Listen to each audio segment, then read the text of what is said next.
even gotten into what's about to come down on Kamala Harris. People are going to say that you're slut shaming and all that stuff. I don't care. She slept her way to the top. That's what happened. Hi, I'm Ana Marie Cox. This is 90 Days with Ana Marie Cox. We are counting down the election. It is day 66. There's 66 days before the election. This show is about talking to smart people who may have observed interesting things in this campaign cycle. And there's a lot of talk about vibes in this election. So I wanted to talk to a vibe expert. So I'm talking to Sam Sanders, who's the host of Vibe Check. Hi, Sam. Hi, thanks for having me. I'm excited to be here. Is it okay that I call you a vibes expert? Sure. Yeah. Okay. Aren't we all vibes experts? It's just like how tapped into the vibology are you? The vibes are always all around. Do you stop to smell the vibes? It's one of those things where it's actually beneficial to be terminally online, you know? Mm-hmm. Because you can always see it and feel it. Yeah. Okay, so you and I, before we started taping, were talking about the very first time that I saw you. I didn't say hi, which I still regret. That's okay. Everyone's moving around, working. It's a wild scene, a campaign rally. And actually what happened is I recognized your voice because I listened to the NPR politics podcast.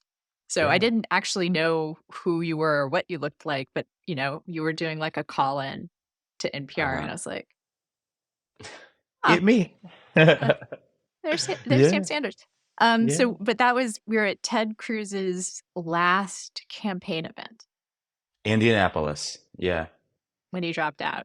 And it was so funny because he's like such an awkward person. Mm-hmm. Like it's hard for me not to feel sorry for him. Like in the end, I don't, because he's caused pain to people I care about. Mm-hmm. But you actually wrote the piece about did you do a fact check about how he's not a serial killer? I couldn't fact check it. But I wrote a whole long piece about how parts of the internet had just decided that he might be the Zodiac killer. And it's this strange parallel to how just a few weeks ago, parts of the internet just said JD Vance fucks couches. And on the one hand, you're like, I want to feel bad for these guys because these are fake, false stories. But then you ask yourself one more question, which is, why are people so eager to make up these fake, false stories about these guys? And it's because their vibes are off. They're creeps. They're not. It's just, you know what I'm saying? They're just off. I totally do. And I again, JD Vance is the same way. I almost feel sorry for him because I totally knew those guys in high school. Like, and they were my friends in high school. Like these incredibly awkward, smart dudes. Okay. Pre-evil, I would say. Really? I was busy trying to befriend the women who would later become Anne Hathaway. It was like, give me the theater girls, give me the band girls. They are my life source. Okay, you were obviously cooler than me. So... No, I was like hanging out with Anne Hathaway before she realized she was Anne Hathaway. It was like these like theater girls that really wanted a gay youth close to them. It was very beneficial for both of us. I was more of a debate team person. Ah, okay. So there were just lots of pure, socially awkward nerds who couldn't even really talk to girls, Yeah. And like there's that picture of JD Vance in the boys' restroom where the girls are pretending to stand, or they're standing at urinals. Have you seen that this picture? one yet? No, I'm going to Google while you type. I'm Googling JD Vance bathroom urinal women. Yeah, girls. Oh, Daily Mail's on it. The Daily Mail is always on it. So, I mean, okay. So it shows that he's a hypocrite, right? Sure. Yeah. It shows that he's not he understands that girls in boys' bathrooms is not the end of the world, clearly, or young JD Vance realized that. So there's that, but there's also like, oh, I could see the guys that I knew kind of doing that. They would think it was funny, and they would have that same expression of their face that was kind of like, I can't believe I'm standing with some girls. Yeah. This is what's so annoying about guys like him. These nerdy guys in high school who, can't talk to girls, are so awkward, etc. That awkwardness around young women, that shame around them turns to hatred in adulthood. Whereas there are so many other kinds of kids that feel awkward and useless and worthless in high school. They grow up and they blossom. They don't turn to the hatred that it seems like JD and Ted have turned to, right? Like, I too felt weird and ostracized in high school for a number of reasons. You probably did as well. Did you let that fester into hate? And I feel like with JD and with Ted, they allowed it to fester into hate. Yeah, because it becomes a matter of trying to control and manipulate your way into the Mm-hmm. social hierarchy. Whereas I Mm-hmm. think for some people, and maybe this is true for you, but I think it's true for me, is I developed empathy. Yes. Yes. Yeah. And it's like, I don't want anyone else to feel as awkward as I felt back then. Yeah, which I think is Whereas like with JD especially, you see everything that could have become like a wholesome, worthwhile inspiration to lead a life of public service. It all just becomes like plot points in the mad libs he's built around his life in ways that don't actually hold up when you apply any scrutiny to his personal story. You know? That's what's so weird. At least with Ted Cruz, he doesn't pretend like there's some noble personal story. Ted Cruz is kind of just like, Ted Cruz is kind of just like, I'm mean. And JD Vance is like, I'm noble. But it doesn't seem like he is. Sorry, now I'm just rambling. uh, no. I mean, this is one of my obsessions in the election is just they're weird. They're weird, and also this journey that could have gone in a different direction, Mm-hmm. and instead they're pulled in this direction of control and power and manipulation, Mm-hmm. and it is it's tragic. And again, I can't go to the empathy for them. Mm-hmm. But it is a reminder, I suppose, that all of, part of me can't believe I'm saying this, but a lot of the people that are the most malicious in politics are acting out of trauma. Oh Like, yeah. Oh yeah. Well, and it's like I also think that like the vast majority of men who run for president are running because of some unresolved daddy issues. I fully feel that JD has that going on. I've forgotten Ted Cruz's family story, so I can't speak with specificity about that. But yeah, it's just like, oh, you can see the outlines of JD's trauma as soon as you start to peel back the layers of that weird onion. all right, let's go to the more back to sort of vibes, Yes. because a thought that I had, and I, again, vibes expert, Yeah. I would want to check out with you is the fact that some people are using the idea of vibes to dismiss the hope and joy and enthusiasm on the part of progressives. They're saying just vibes. And I think Yeah. that's discounting how vibes. Yeah. It's also discounting the way that like American elections work. We call it vibes now, but I recall when I was in high school, the vibes question was like, which of these candidates would you rather have a beer with? That's vibes too, right? We just call it something different now. And I think when men have good vibes, they're great candidates. When a woman has a good vibe, we have to question it. She can't just happen to be like really engaging and exciting for a lot of people.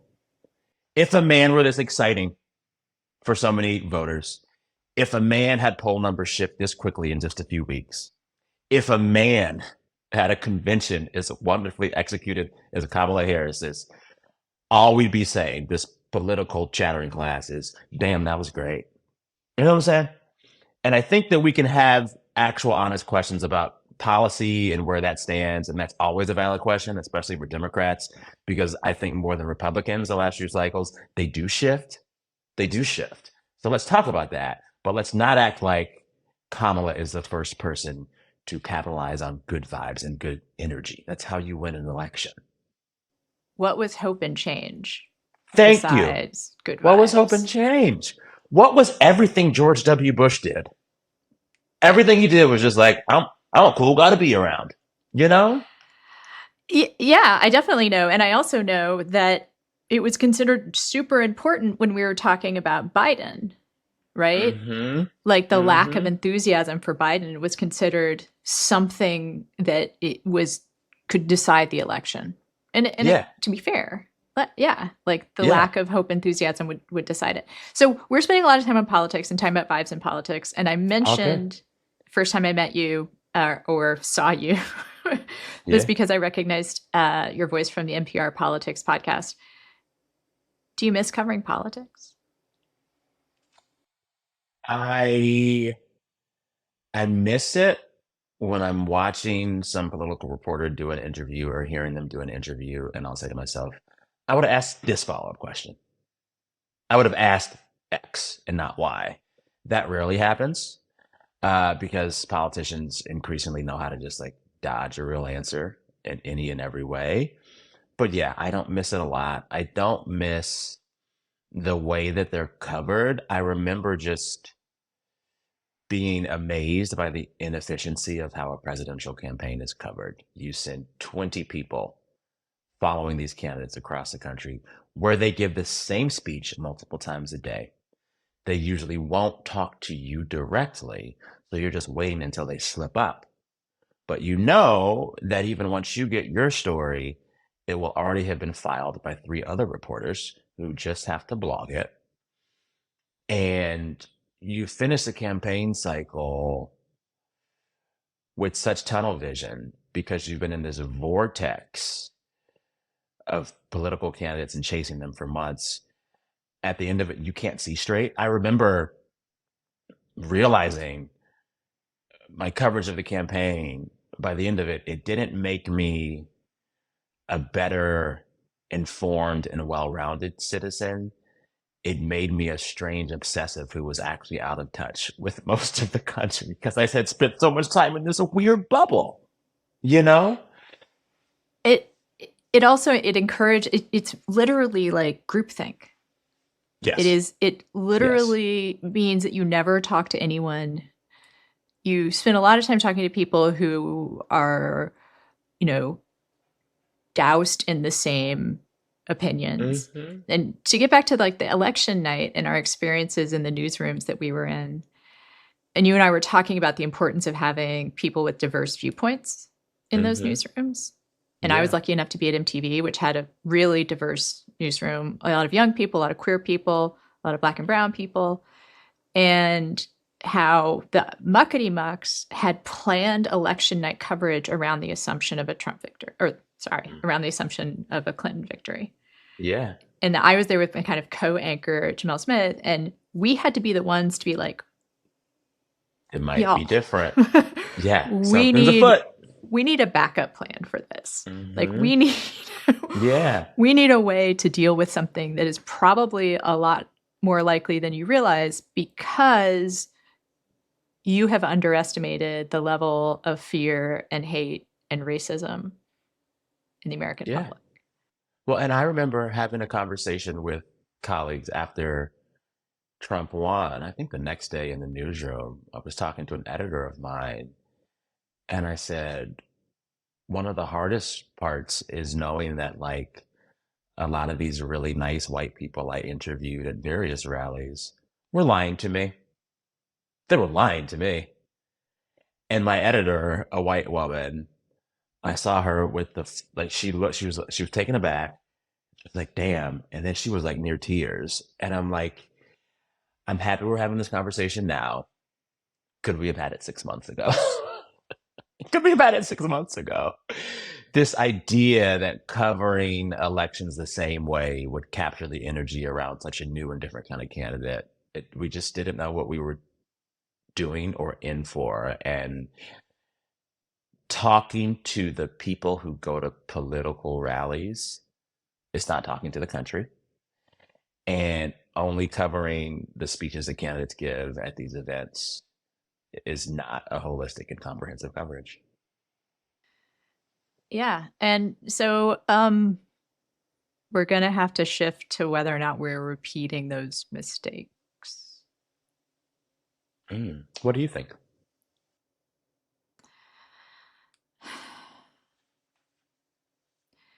I hope not, but like you, I've stepped away from the kind of like in the bubble traveling with. I never want to travel with a campaign ever fucking again. It's horrible. It's horrible. horrible. Among And other they're actually things, really mean to the press. And it's like, we're helping you. We're like giving you a megaphone and you're being an asshole to us. Oh my God. Oh, they're not nice. you're poorly treated on every level, like interpersonally and also like circumstantially, like getting herded around, like staying in shitty hotels, eating shitty food. Waiting for hours for them to say nothing. And then talking to people at rallies, again, it's actually the worst part. And I started to just not go because you talk to someone at a rally, it doesn't matter which candidate, you're just going to hear them reciting talking points. It's actually strange. It is. Well, and then I would have this thing happen where I would have my NPR mic flag on at a Trump rally. And so they were just coming in trying to rile stuff up. Like they weren't approaching the microphone in good faith. They were approaching the microphone to troll. And I was like, look, hey, this is good. They're trolling me. You know? It can be a window, and I do think there is a benefit to broadcasting the level of hatred and deceit and, delusion. But the miscalculation is the lack of framing of that. And I do think we're seeing some better framing. Just the decision to not give Trump as much air is a good decision. Yeah. Where I feel like we're repeating those same mistakes, and it does scare the shit out of me, is he is still covered as though what he says is somehow within the scope of a normal campaign. Exactly. And it's covered in a tone that feels normal.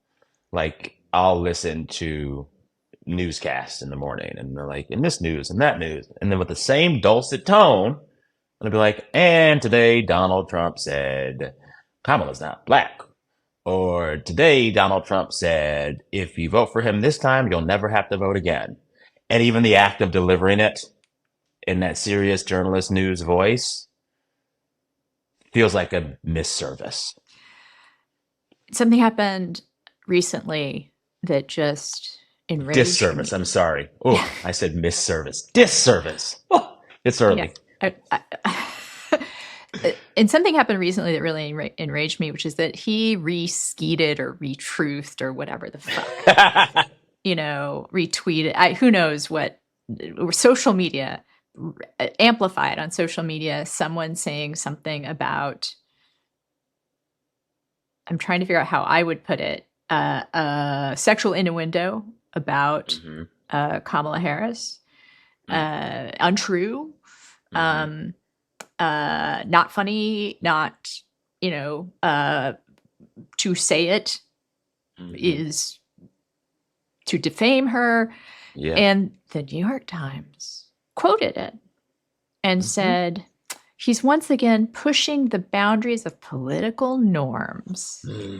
Remember, it feels very much like that moment when all the journalists were afraid to say racist. So it was like racially tinged, racially flambéed, racially fricasseed, racial, like that kind of just like mealy mouth, non-committal, spineless, scared reporting.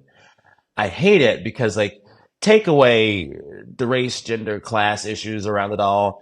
The purpose of journalism and the work that we do is to deliver the news and information in the most informative way and in the clearest way. We're not supposed to deal in euphemism. We're actually not. We're supposed to say what it is. That's the job. And I think in this particular case, let's go ahead and call it out. It is accusing a black woman of sleeping her way to the top, and that is more racially charged. It is. It is. I didn't want to say that. It is disgusting. Yeah. It pulls on a trope Yeah. that's centuries old Yeah. and that has been used to oppress Black people for Yeah. all that time, to discount success. Yeah. I should say also like just people of color, whatever, partially Black people. I don't know. Like, I guess Yeah. the rule of thumb in the United States was the one drop rule. So Yeah. So she's Black. She's Black. Yeah. Yeah. And it was to even cover it kind of bothered me. And I remember this about even just fucking build the wall, because it was so clear you can't do that. Like, it's impossibility, Yeah. right? So the way that I thought it should be covered was just like, he's saying everyone gets a pony. Like, it is to cover it as though like, well, this is a campaign promise. He's making a campaign promise. It's like, it's not a promise because he can't do it. I felt the same way about like these years of the political press dancing around the fact that Joe Biden was not in the right mental or physical state to keep running the country. And you'll remember after the debate, that bad debate he had, the next day there were these long flowing exposés about how Joe Biden was showing these signs of decline for a long time. And it's like, well, why didn't you run that story when you got that sourcing a year or two ago? They held it. And it's like there's this strange conundrum with our political press. I say this as a former member. The political, it's gotten sharper, more refined, better in some ways. It is still increasingly competitive and a badge of honor to get to do it. And whenever you talk to an individual political reporter at some of these national newsrooms, they're whip smart. They know their shit. They're on it. And then something happens between you just talking to them and then the page. A lot of it is lost. A lot of the teeth are pulled out, and it's still happening. And it just, I perhaps have been more annoyed in political coverage by the lack of true and skeptical coverage of Joe Biden. That's almost as galling to me as the way the press always treats Trump. Because it was right there in front of us. It was very emperor has no clothes for a very long time. And a lot of these journalists didn't want to say it because they didn't want to lose their access to their sources in the Biden White House. And then that engenders a lack of trust, exactly, which can never be made up. Exactly. And then when you do true coverage, it gets discounted, right? And there's a way to cover. Part of the problem that I had with the coverage of Joe Biden was this excuse or this thing like, oh, you're being ageist. No, like let's tear apart the idea of his age and his clear loss of mental faculty, right? Like, let's just talk about his performance. Like, exactly. There was a weird way that didn't happen. Like, that we can just talk about the words he used, the display of his infirmity, and we're not talking about his age, because that always got framed. Oh God, sorry, I do want to get last it's just but age, it always got framed as like, it's like, well, is Joe Biden age too old to be president? No. Yeah, and it's like, can Joe Biden do the job? And like, this is a thing that no one wanted to acknowledge. The number one job of the president is to be a communicator. You're communicator in chief, and you only succeed by selling what you want to do for the country. And so if you can't do that job, the core job, you really aren't up for the job. And I think that like, it is not a crime to say the way you talk as president is actually really important. It's actually really important. You set the mood for the country. You set the tone for our politics, and your communication skills affect whether or not your policies get implemented. So it does matter. And it is fair to say that man doesn't talk right. It's not working. You can say that. And then you get to say that about Trump too. Exactly. Then you get to stop washing like and doing like the Trump to normal campaign like translation. All right, we have to talk about last night. Well, we don't have last Biden thing that talking pisses me anymore. off, because it's like people saying, oh, well, this school bus driver, they can no longer drive, but they're really great with the kids. Let them keep the job. No, you can't. If you can't do the core competency, you can't do the job. Sorry, I'm done now. I'm done. Okay, we're moving on because we're talking about core competencies. And what I think about last night is that both Harris and Walls displayed the core competencies that we're talking about. Yes. It wasn't a great interview. I called it comfortingly boring. Like, Yes. I was And you know so what? glad. Sign me up. Sign me up. My favorite part of the Obama presidency was that second term when we all just forgot he was there. Oh my goodness, what a treat. I just got to go to work every day.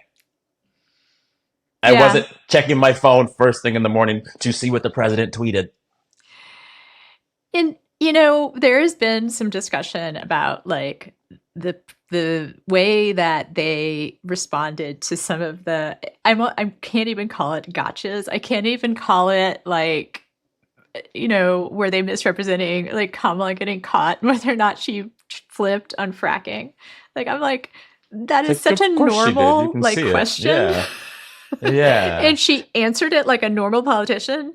And Tim Yeah. Walz like didn't do a great job with the questions about National Guard and again I can't see with the straight face IUI versus IVF, but that's such a fucking like beside the point like Yes. Yeah.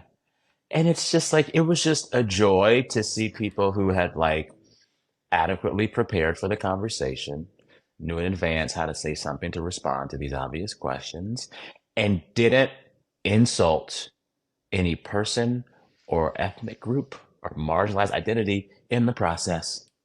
What a joy. We got through a whole interview with two folks that might lead the country without crass insults. That felt great. That felt great. and the things that they've been caught in are such like normal things to be caught in. I said that is I loved that. And then also I love that they did their disassembling because they were coached in this particular way. They had like clearly coached answers. I was more disappointed and not disappointed. I I I'm spent a lot of time. I moved here to Texas from Minneapolis, so I got to vote for Walls. I've seen him in action. I adore Yeah. him. Yeah. His answers to both of those gotcha again, like whatever these like tiny Whatever. little misstatements was not great. It was a very typical politician answer, and I think it showed. It was he's much better and more natural, just kind of speaking, and Yeah. you could tell that he had been coached. But part of the job, as we were saying, is to not answer questions. And Yeah. one of the things that people are that when Trump does get covered critically by the press, it's like, he's not sticking to a script. Like his advisors have been telling him not to go into the racist stuff and not go into the sexist stuff. And he's clearly unable to Yeah. stick to talking Yeah. points. So let's This dog's celebrate. owner has been telling this dog not to bark. Well, it still does. I'm like, okay. So let's celebrate the ability to stick to stupid talking points. Yeah. Yeah. Well, and like celebrate the ability to like see people on your screen who did you see those balloons? Yeah, you've got the reactions turned on your Mac. I think I can make it happen too. Do it. Balloons are two fingers. I think Oh. confetti is this, but Shut up. do this.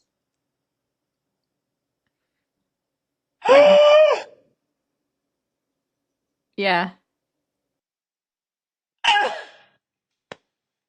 What? The Lord is soon to come. How do you, at a loss for words. What were we even talking about? Oh my God, I'm so sorry. That really blew my mind. Technology is pretty incredible. Yeah. Yeah. Welcome to iPhone 17 point whatever. So Tim Walz's answers. I Oh, mean, yeah. do you want to talk about his actual answers? Like, I guess we could. I mean, I guess I remember the archetype of the straight male coach who was also the social studies teacher. Bless their hearts. Once you get them talking, they just be talking. And sometimes the fun little story gets a little bit inflated the more they tell it. I know these guys. I don't know. Like, I can see the discrepancy in what he said and when, but I also don't see it as like malicious because what does he gain from from the weird is it isn't it IVF? Like like it'd be different if he were lying about things, and I use lying loosely. It'd be different if he were a little far from the truth on things that were really, really important and critical to the election. That's why I don't want to assume the worst intent because it's just like, yeah, this is like minor stuff. If he really wanted to deceive the country, it would be on bigger things, is what I say to myself. But I'm wondering your take. I think it doesn't really, I mean, again, part of me just wants to celebrate how scripted his replies Yeah, were. Like yeah, I would find it frustrated as an interviewer, but as yeah. someone who is embracing the fact that we have a valid choice from fascism, like the fact that he misrepresented IUI versus IVF doesn't matter to me. And on that particular thing, I feel like it is not so much a misrepresentation than it is kind of a like, come on, you know, like they would have gone to IVF if the IUI hadn't worked. It's usually part of the same process. If I've heard people that go through infertility treatments that it's called like what they call it IVF even if you don't get there because that's the place you might end up. Like Gotcha. Okay. Okay. it's like I went for a run and you Hmm. mostly walked. Gotcha. And Gotcha.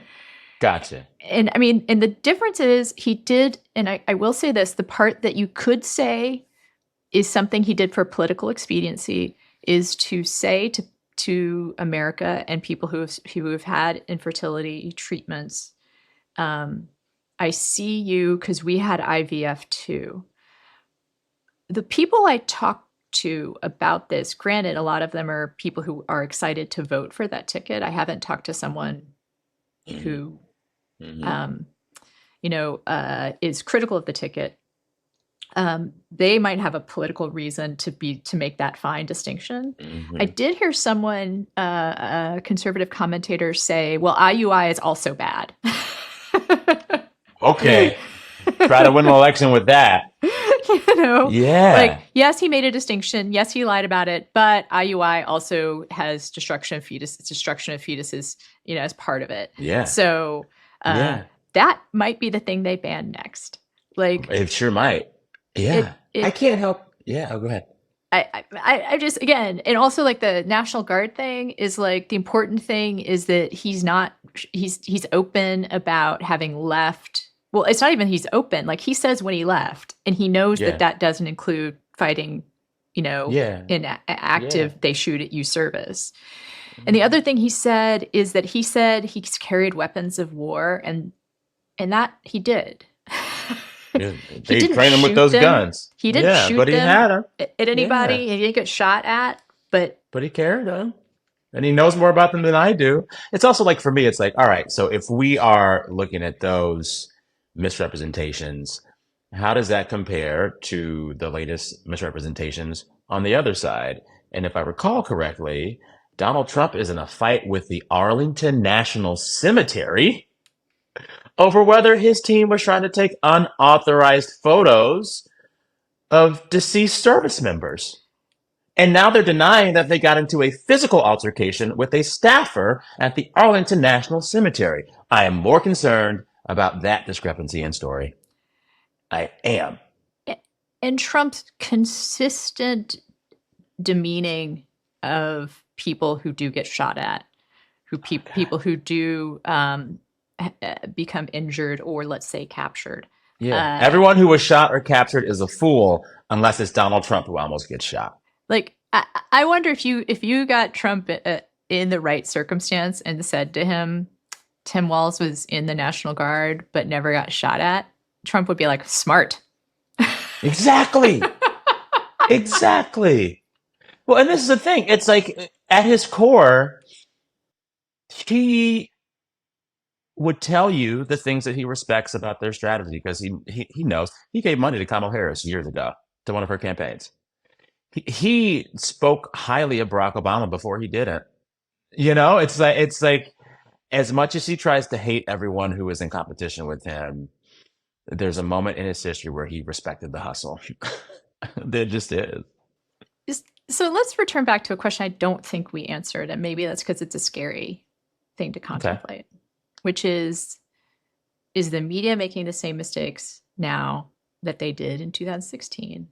And is the threat of a Trump presidency more serious than the vibes communicate?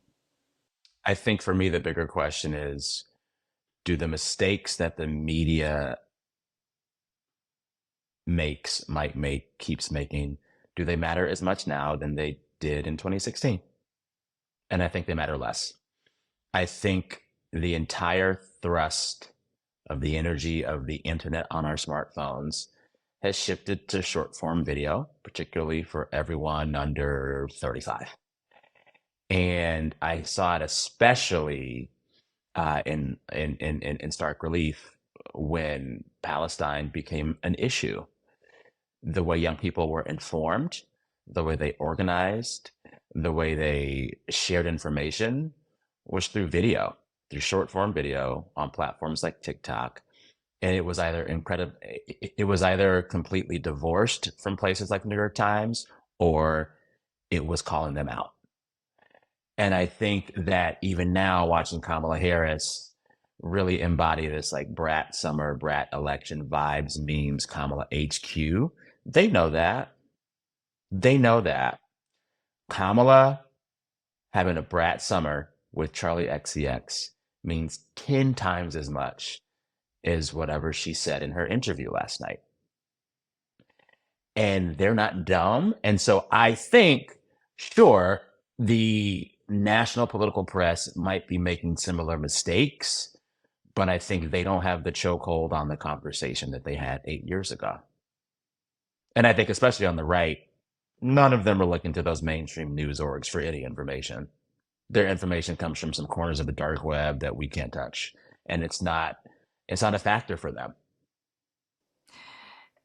I think of it, I think that's a really great way to frame it. Just, are the mistakes as big? Do they matter as much? And another difference is the Trump folks gonna Trump, right? Mm-hmm. Like, they're gone, and Mm-hmm. they were always gone, the rally Mm-hmm. goers and whatnot. Yeah. In 2016, because the mainstream media soft pedaled a lot of Trump's more extreme stuff, because they framed it as a normal election with normal people and a normal candidate. Mm-hmm. Trump did get a lot of people who were uncomfortable with his racism Mm-hmm. and who found him distasteful as a person. He was, whitewashed by the mainstream media. Totally. And they created a permission structure for those people who had a problem with him personally to vote for him, right? Mm-hmm. And the other problem is white suburban women who put Trump over the top in 2016. Yeah. Who told me to my face that whole campaign season, no, no, no, no, no, no, no, no, no, no. Sorry, not to take it back to me, but like so many white people lied to me. That was like my biggest, that was what I was in therapy about for a while after the election.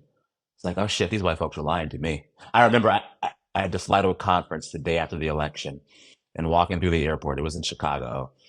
I remember every white person I saw in the airport as I'm leaving the airport, I said in my mind, did you vote for Trump? Did you vote for Trump? Did you vote for Trump? It was weird. I didn't like being in that place. I did not like being in that place, like that emotional space. Sorry, I totally cut you off. No, I think that's really important, actually. Because, I have been not lucky enough. I mean, I think I've worked for a friend group, acquaintance group, colleagues. It sounds weird. I mean, I don't want to give myself too much credit, but if you want a diverse group of friends and you're a white person, and you're a middle-class white person, yeah, pretty privileged. If you want to get out of the white people silo, it's work. You have to do a conscious effort. Mm-hmm. Like Mm-hmm. I learned that booking my last podcast. Mm. Like because the way that I thought about booking was just like, who can we get? You Who have know? I heard? Who do I know? Who can we get? Who's been in these places already? Yep. And so when I made a decision, like I'm going to book outside my Mm-hmm. demographic, all of a sudden it was like, Mm-hmm. uh-oh, we're going to have to do research. Yeah. Well, and like even in like everyday life, you know Austin. Austin's very interesting along racial lines. It's possible to live a middle class, upper middle class life in Austin and only be around white people. Mhm. And if you are a black person who enters the upper or middle class, you immediately have to be in proximity to whiteness because that is, most of it. Whereas like if you are white, well-to-do, and even liberally minded, if you don't work for it, you've walked down South Congress. It's like you know what it's like. It's like it's a little bubble, a big bubble. And if you don't work to get out of it, you're just in the bubble. So helped along by my experience at MTV. So having the diverse group of colleagues there, Yeah. and also having booked that other show, like Hmm. I have, and also feeling, really thinking about disability in that same context, and Hmm. also being technically disabled myself because mental health. Like if you have a chronic mental health issue, that Hmm. is a That is. disability. That truly is. Uh, Yeah. and being able to identify as that was a step for me to be like, no, Mm. I am disabled actually, Hmm. like in Hmm. a literal context. Yeah. Um, I've had experience with, queer people and Black people and people of Latino, origin saying this is not about who you're voting. This is about who you're voting for, but also you are making my life measurably worse. Yeah.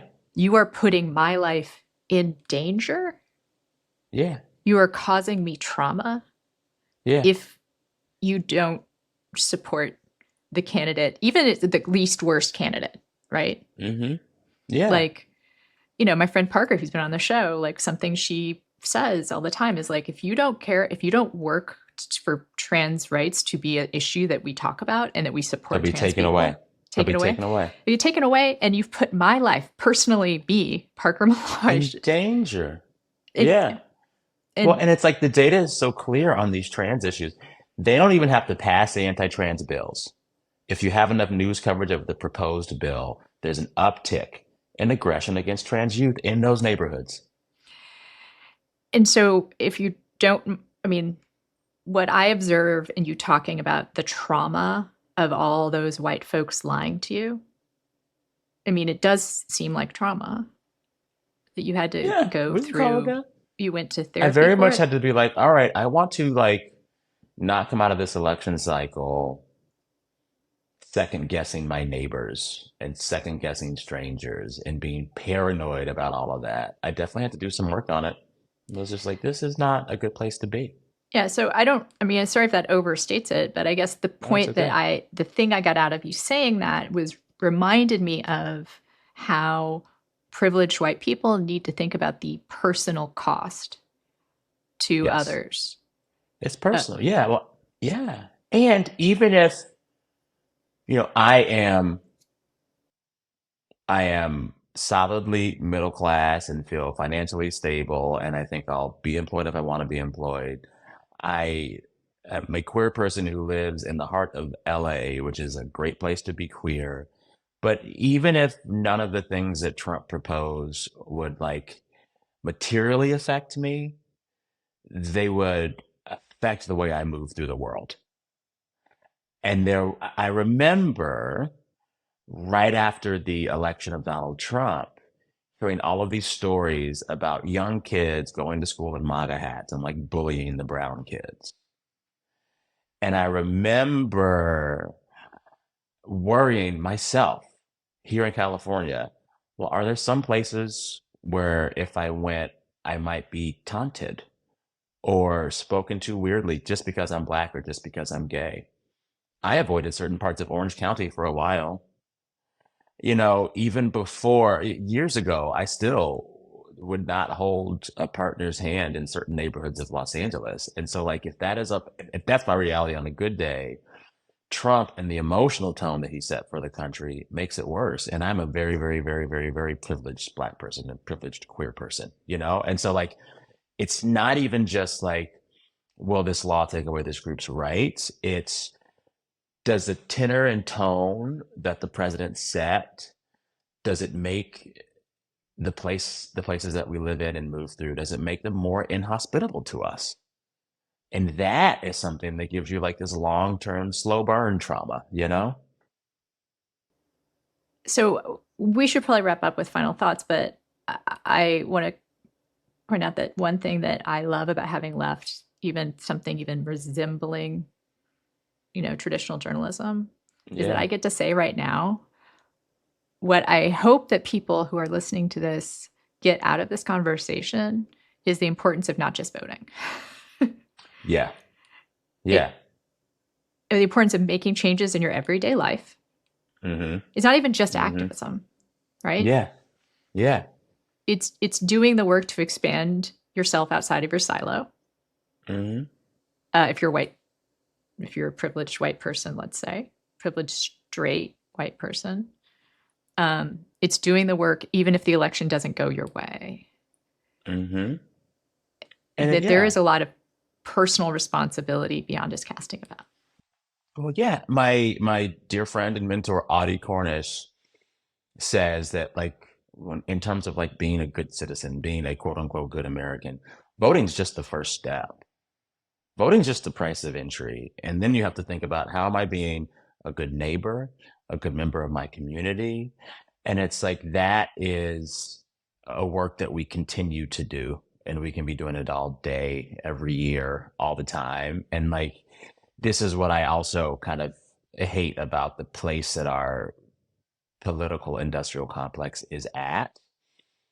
All of the stakes hinge on a presidential election. We don't talk about local elections. We don't talk about activism. We don't talk about protests. We're just like, if this person wins, when in actuality, the act of building the country that we want is about all kinds of elections all the time, all kinds of work all the time, and the little things that you do just to be a good neighbor, just to be a good neighbor. That's part of community building as well.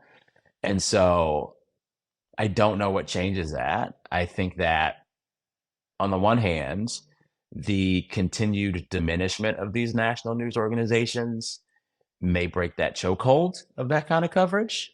I don't ever want these newsrooms to go away because I do believe that most of the folks there are trying to do good work.